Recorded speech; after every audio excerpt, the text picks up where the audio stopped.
Hey there, you beautiful badass. Welcome to the Keri Croft Show.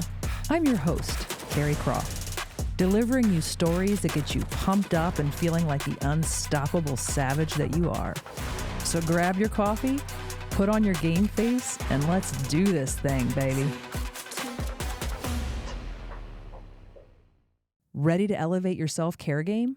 Boss Gal Beauty Bar is a modern med spa offering everything from cosmetic injectables, lasers and microneedling, to medical-grade facials and skincare.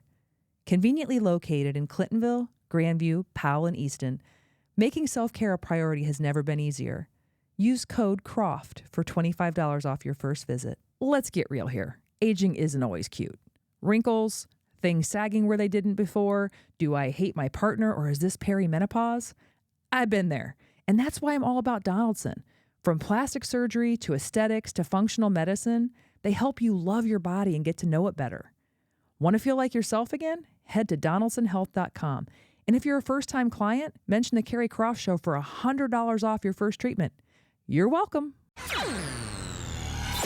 Out there that I wear is usually hers, like the jacquard. I don't know if you've seen the jacquard. You would appreciate the jacquard jacket. The word jacquard does not get used in my presence very often unless it's us saying it. So I appreciate that you know what that word is. Nate DeMars, welcome to the Keri Croft Show. Thanks for having me. You know, you're just a handsome guy, but the suit levels you up a little bit. Yeah, I find that I'm often the most overdressed in the audience wherever I am. I mean, when you're selling suits, you know. But as you say, you know, it's so much more than suits. Like if you think it's just suits, you're missing the point. Yeah. So let's just kick it off with like what I love to hear the entrepreneur pitch because everybody's so passionate about what they're doing. Sure. So give it to me. Like first time where I'm like, what is this pursuits that you're speaking of? Well, I've said from the beginning there's millions of places you can buy suits, and the world didn't really need another one when we started in 2011. So, you know, what we think is special is that when people come to us, it's typically for some major milestone moment in their life.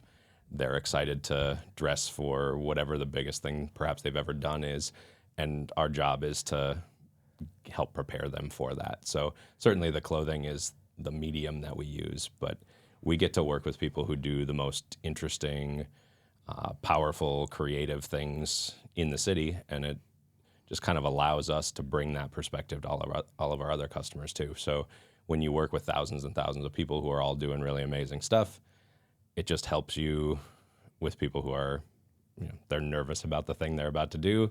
You can help them feel confident in how they're going to dress, but more so just, hey, we know how this goes because this is what we do every day, and they walk out the door feeling excited about whatever they're going to do. That's special. Do you think, I know that you discover, this came about from your entrepreneur class, right? But yeah.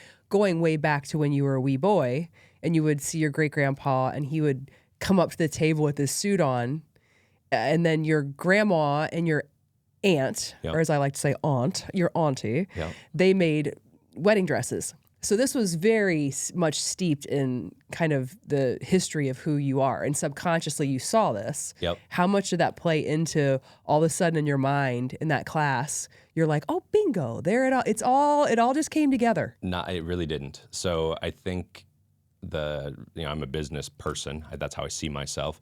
And when I first launched Pursuit, we were focused on a college guy. That was the avenue we were going down.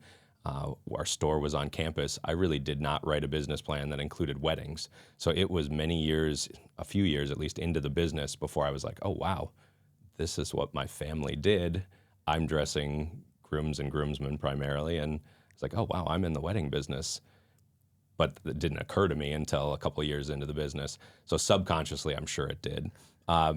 My great-grandfather, my parents were super young when they had me, which means he was around until I was 18. I got to be very close with him. He was from a generation where, you know, like just wearing a sport coat around town when you're a retired person was like a typical thing to do. So I think, you know, trying on his clothes and when he would, you know, let me take whatever vintage things out of his closet, I had an interest in fashion, but I don't think if you asked the people in my world in 2011, like, what type of business would Nate start? I don't know that fashion would have come from anybody's mouth because that's not necessarily what I was. I will say I was best dressed Ashland High School, class of 2001 in northern Wisconsin. And that's like the only fashion resume thing I had when I started the company. That's funny.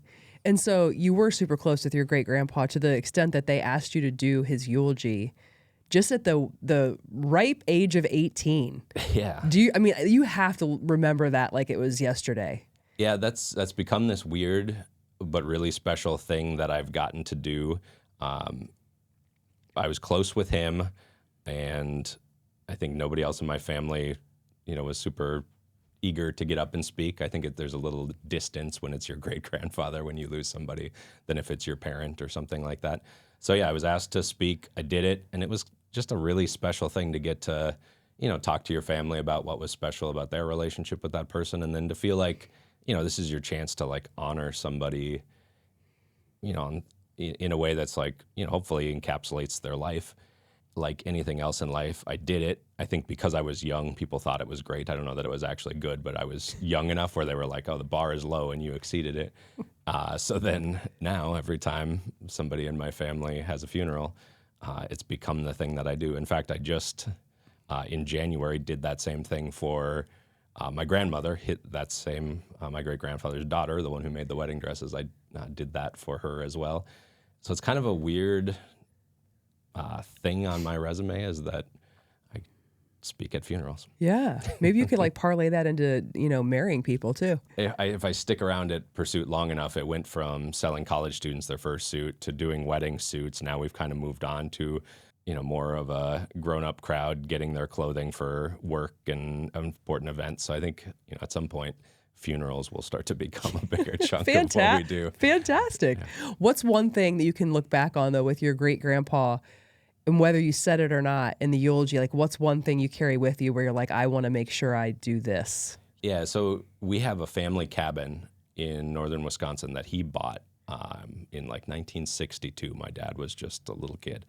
And that has kind of been a place for my family to gather. Like all of my aunts and, cousins and everything spent the weekends there together. So we had this very much of a clan type of family that was together all the time. And he would be sitting there. He had macular degeneration, so he was legally blind the whole time I knew him. He was, kind of shuffled and was very much an old man the whole time I knew him. But he would sit in his chair at the cabin full of people and just tell stories. And like stories of an era that, I'm sure his daughter would kind of roll her eyes. I've heard these stories for 50, 60 years at this point, but it was like talking about an era that, was so foreign to all the young kids. And he was just an amazing storyteller. So I think, I always have hoped to be able to, tell interesting stories like he does. And I don't know, there's a history to that, like keeping the history alive seemed like kind of part of his thing. He'd talk about, the heyday of Duluth when the Great Lakes were like the most booming place, and Duluth was this city full of all these wealthy folks that were shipping and logging and mining and all these things that are like very early 1900s. And so I don't know, I just think being around that, I see a lot of that in my dad. Skips a generation maybe. I see a lot of that in my dad, and he's kind of now become the historian and the one who tells the stories about all the history of everything around. And it's kind of funny to see because, my dad he's a young guy. He's only 65 almost. So when I asked how you would describe yourself, one of the things you said is critical of yourself and others. How so?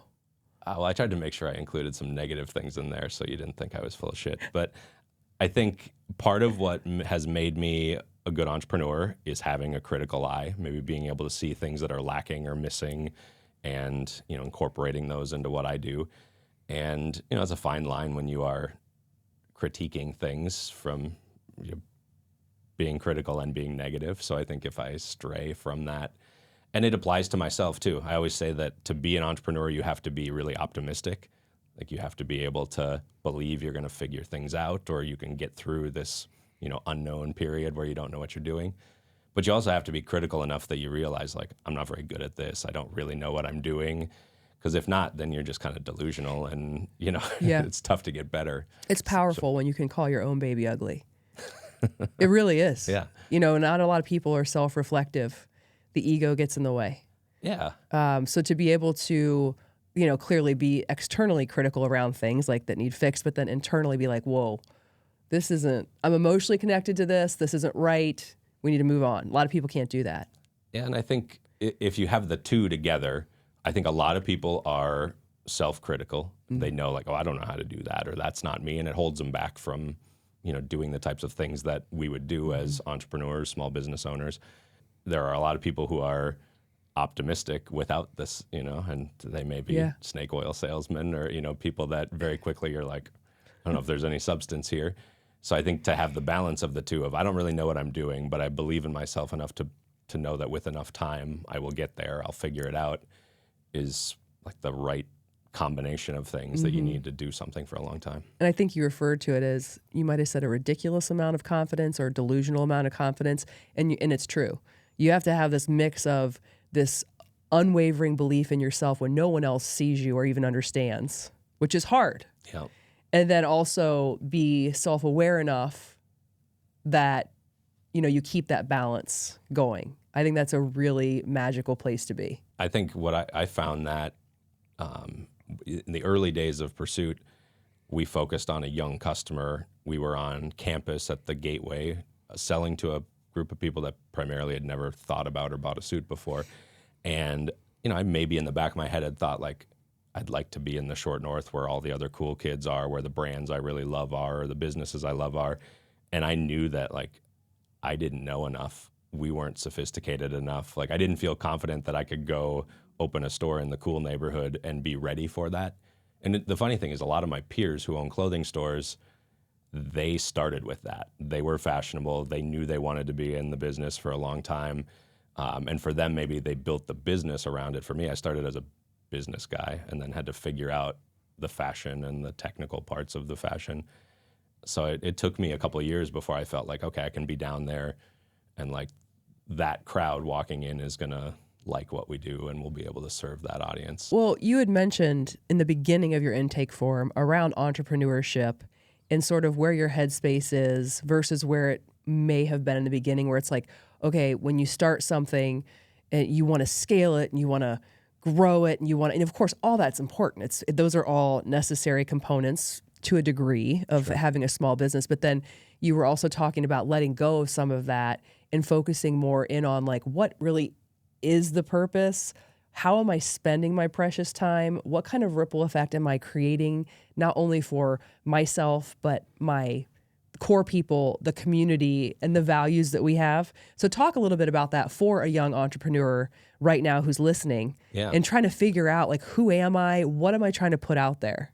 Yeah, I think if you are interested in entrepreneurship, you start these days listening to podcasts, you start reading stories about very successful people, and you get maybe a pretty skewed view of what that means. So it typically involves growing really quickly, becoming a household name, raising venture capital or some kind of, outside funding.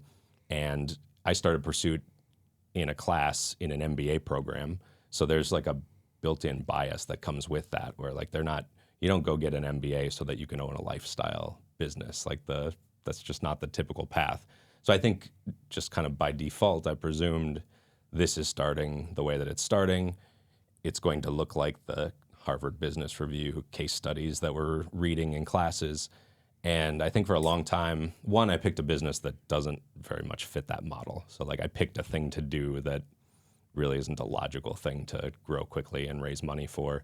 But also I found over time that like that's what I thought I should do, but I wasn't comfortable with what that looked like. So I've never taken any outside investment and I've never really seriously considered it. And like just that fact alone means you're probably going to be a small size and or you're going to grow very, very slowly. And it never really clicked in my head that like, stop comparing yourself to these other businesses that raised a bunch of money and grew very quickly when you haven't done those things. But I think that's what the default a lot of times is like, this is what business looks like. You have a good idea. In order to be worthy, it needs to consistently grow. Growing means things that you could put on a bullet point on an intake form. How many locations, how many employees, how many $1 million in revenue, tens of millions. And it's like, and those are also the things like, I haven't been on a podcast in a long time. I used to get asked to do this kind of stuff all the time. I used to be in like the local news all the time for all the stuff that we were doing, because there was like tangible growth things. It's like, well, Pursuit did this and did that. You know, it was a factual thing that you could say, like, there's another marker on the.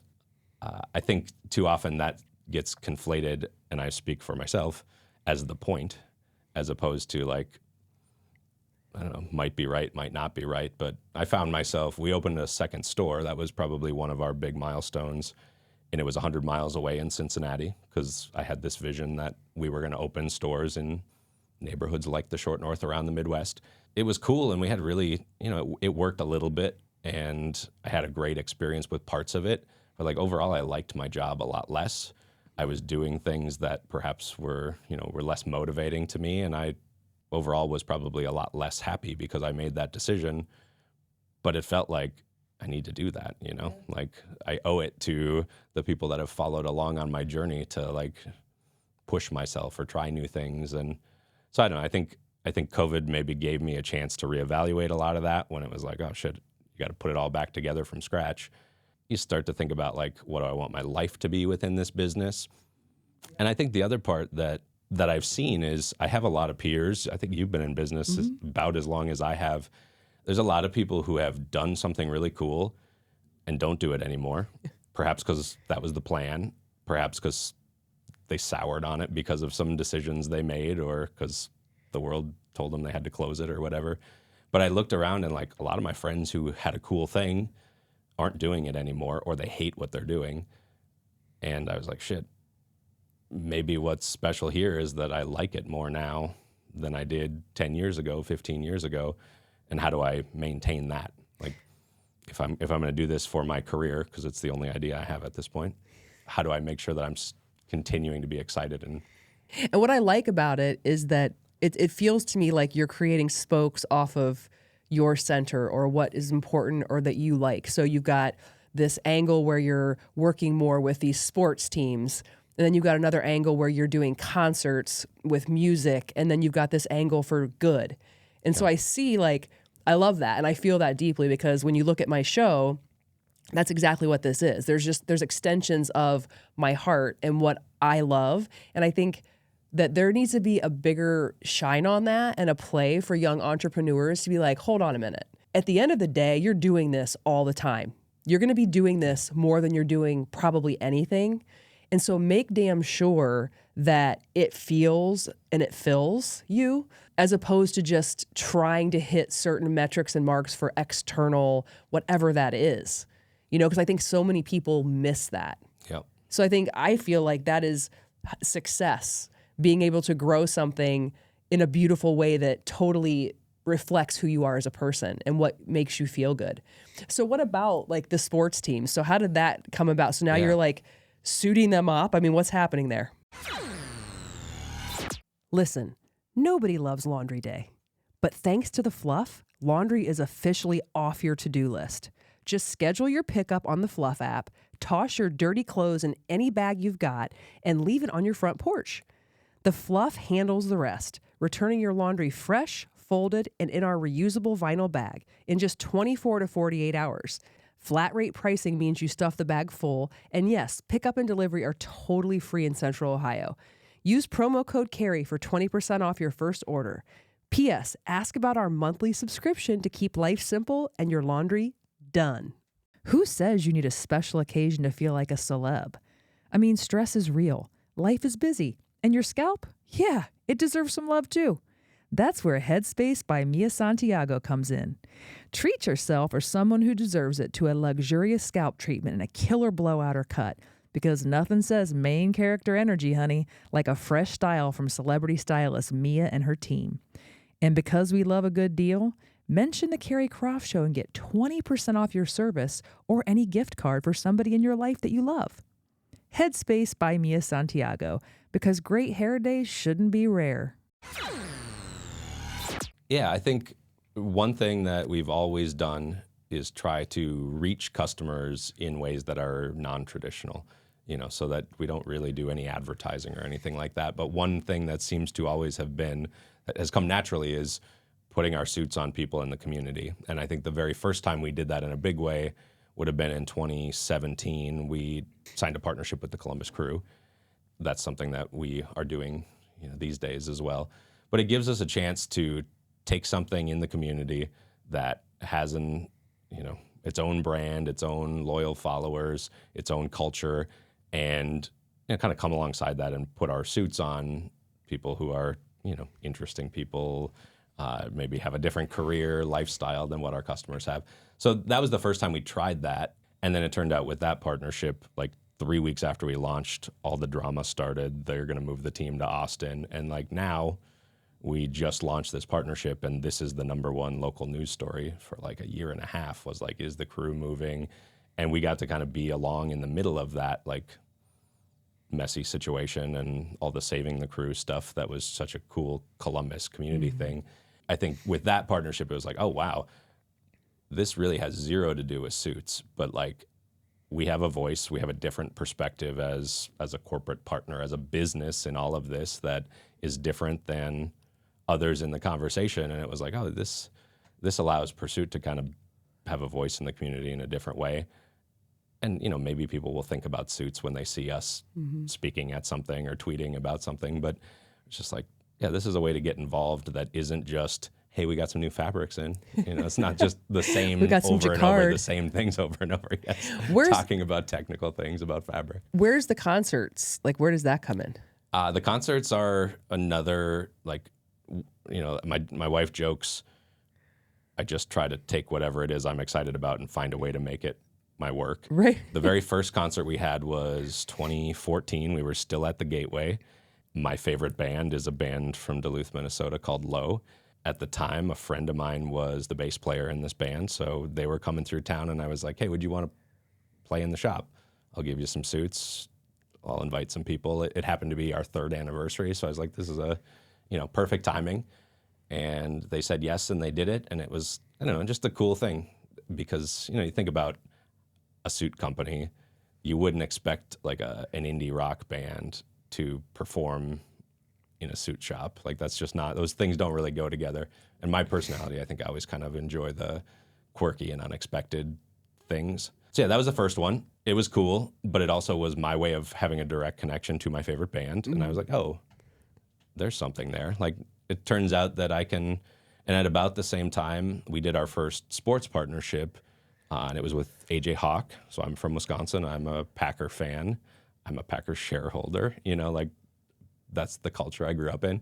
And AJ was a Columbus guy, an Ohio State alum, and was the middle linebacker for the Green Bay Packers, and got connected to him. And so that was a way of bringing the Packers into my business. And there's just been so many of those things where it's like, here's what I'm interested in. Can I find an excuse to get to know these folks, work with these folks, be associated with them, and also bring them into, our brand and our world? And that's pretty much what I do all day, every day. Your wife's right. Yeah, I think so. She knows me well. We'll get to her in a minute. So what about the good? The part, is that what's the name? Good Intentions Good program. Intentions Yep. program. Like many things, that was an idea I came up with as a placeholder that I just never replaced. So if you've got a better name for that, we've been doing it about a year. But the idea was, we found that we can't really have a huge impact in terms of like writing checks to causes. Like, my name is not on a building at Fisher or anything like that, because that's just not the world I live in. But we get asked constantly, like, oh, will you donate this to typically it's a silent auction at a charity event. And we've done a ton of that. And I've always kind of felt like this is the least impactful way that I can give back. It's like, here's a $500, $1,000 suit that you can put in your silent auction, sell to a rich person for $350, and then that money goes to the, it's like the least efficient form of money laundering. So, and I get those emails still probably once a week, and they're all very well intentioned, but it's just like, I don't want to do that. Like, that's not really help. That's not really helping directly. But we've found that we've done some partnerships where we put people in suits who never dreamed that they could own a suit, and it might be that same $500 or $1,000 suit, but the level of impact of that is $5,000, $10,000 worth of benefit. And I'm like, that is the opposite. That is magnifying what this means to somebody. So for years, I've been trying to think about, how can we do that? How can we fund that so that we can do a lot of it? Finally got to the point where the business was just healthy enough where it's like, I don't need to go out and ask nonprofits to pay me for this. I'm just going to dedicate some money to this. Hopefully my customers will support it financially. And so we did that last year, and we're like, we're just going to create this program. We're going to work with nonprofits. We're going to put people who could never otherwise shop at Pursuit in one of our suits. And we don't have to pick who those people are because the nonprofits already do really cool, powerful programming. They have those people. And so that was the idea. And we started doing that about 12 months ago. It's the most meaningful, powerful, best thing we've done. And it started in year 14 of having the company. And it's been the most powerful thing for us. Like my employees would say that's the best part of their job. Have you heard of ICE Mentors?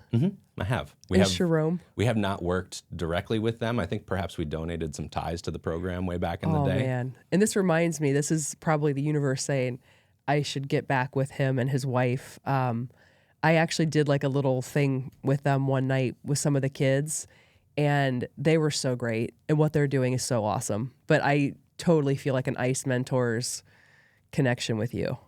Yeah. That'd be cool. And they probably are somebody we should work with as well. Absolutely. So let's talk about your wifey. Yeah. So she's a little powerhouse of her own, isn't she? She is definitely an impressive woman, and we have very different careers, but I think the level of intensity of both of ours are pretty similar. So how does that work? When you have two high vibration, hard charging humans, how do you like give each other space and kind of like yin to the yang? Yeah, it has evolved quite a bit. We've been together 10 years. We've been married almost 7 now.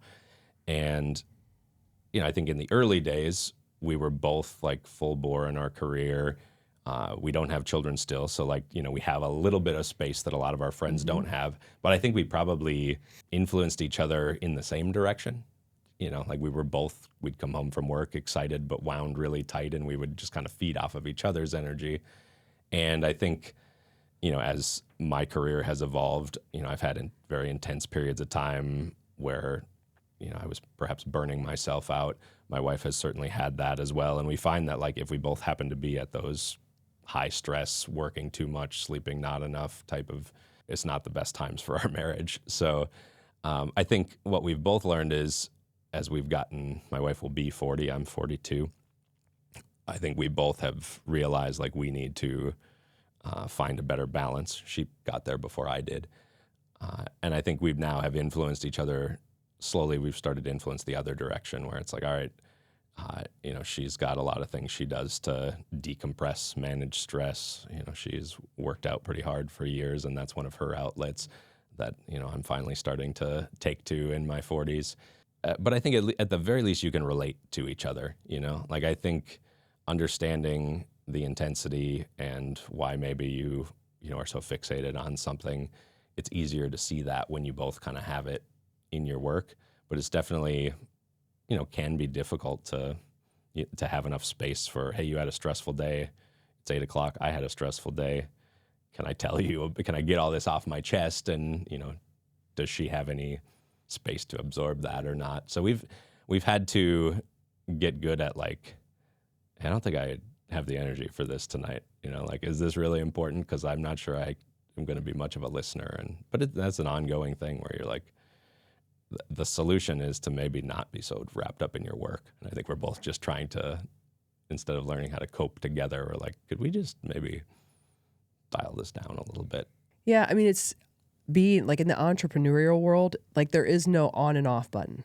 And that's, I think, the hardest thing for any external relationship that you have. At least that's been my experience, where it's the expectation is, well, it's 5 o'clock. And there's this, I wish there was. I would give anything for this tortured mental fuck situation in here to be able to have a switch. I would love that. Love it. But to try to explain that to another human being who's very on and off and wired in that way. And I don't know if that's your wife, that's my husband. You have it training yourself to be look, Keri, no one cares about this as much as you. And other things exist outside of you and your brain and this thing. You have to figure out a way. I think of myself much more as a dimmer switch. It's always on, and maybe I can, turn it down to nearly off. And I think with my wife's work, I mean, she's an attorney. She's done the law firm life and we've been together through that, which has been great but intense. And she's been at Chase now for, I don't know, over 5 years at this point. And I think the challenging part is how hectic is my life often is a consequence of a decision I made. Maybe not cognizantly, but like, how busy am I as how many of these projects did I take on? Did I time it strategically around the seasonality of our business? And have I done this to myself? Am I willing to take on more? And with her work, being an attorney is often much more reactionary. It's like, well, things have been relatively calm, and then, oh shit, here's a new, ruling issued by the federal government, or here's this crisis that comes up and I get a phone call. So for her, I think she doesn't get to plan the chaos as much as perhaps I could. So I've tried to get a little better about leaving some space, but my problem is I get excited about this. It's not as much these days as I have to. It's like, I want to do that, but should I do one more thing? Yeah. And it's easy to say no to things you don't want to do. Actually, it's not. It's easier to say no to things you don't want to do, but it's really hard to say no to something that you definitely want to do and you probably shouldn't do. That's at least a luxury I should have. But yeah, she is, I think, far more thoughtful and strategic about how she approaches these things, because that's just the way her brain is wired. I'm much more like, I don't really want to know what I'm doing tomorrow. I just want to have one thing on the calendar and then go where the spirit compels me the rest of the day. And, she's planning her life far more. I look at her calendar if I go up to the home office and it's like 17 conference Zoom calls a day, and some of them are at the same time. And I'm like, how does this work exactly? No, thank you. And I'm like, well, I got this podcast this morning, and I think I'll probably work on this other thing. And then, somebody's going to call me with something that I need to, I don't like to plan. Right. Hey, I mean, listen, you got to do what you got to do. So any last minute advice for a young, little fresh entrepreneur out there who's sitting there listening to you like, what else you got? I think it certainly seems daunting, and you got to kind of find I'm inspired by this story or that story, but you got to know that whatever it starts out as is probably going to be just okay at best and probably bad in other areas. And I think for me, my approach has been to get comfortable with this is a slow and steady process.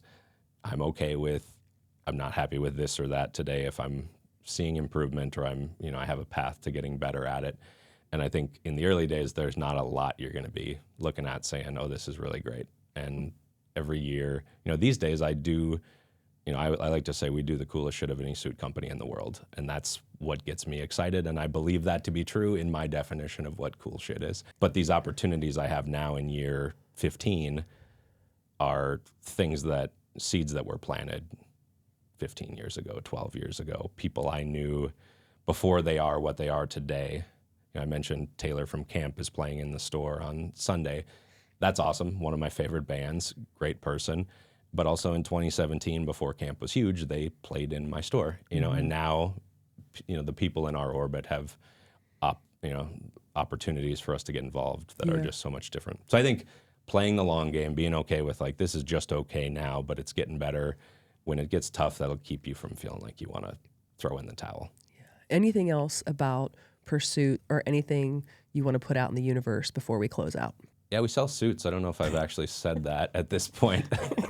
But yeah, people usually come to us for, suits and professional clothing. We sell suits to everybody, which I think is our Good Intentions program is filling the last of that gap of people without the financial means. But we really do sell suits to everybody. So if one more person walks up to me and says, oh, do you sell women's suits? My head's going to explode because, our partnership with the Fury and many other things that we do are intended to let people know we do that. I don't talk enough about like what I actually do for a living or like what pays my bills. But we do it in a very personal way where somebody can make it easy and make it fun and help you through the process. And we have a shop in the Short North. We do things by appointment. We appreciate that people plan ahead because a lot of the things that we try to do are not instant things. And so if you have something that you're excited about months in advance, we would love for you to come down and have an appointment and look at things and start to put a plan together. I love it. Thank you so much for coming Of in. course. Yeah, thank you for having me. Oh my This was God, fun. of course. And if you're still out there following your girl, follow me on YouTube, Spotify, Apple, or wherever you get your podcast. And until next time, check out Nate, check out his business. It's awesome. And keep moving, baby.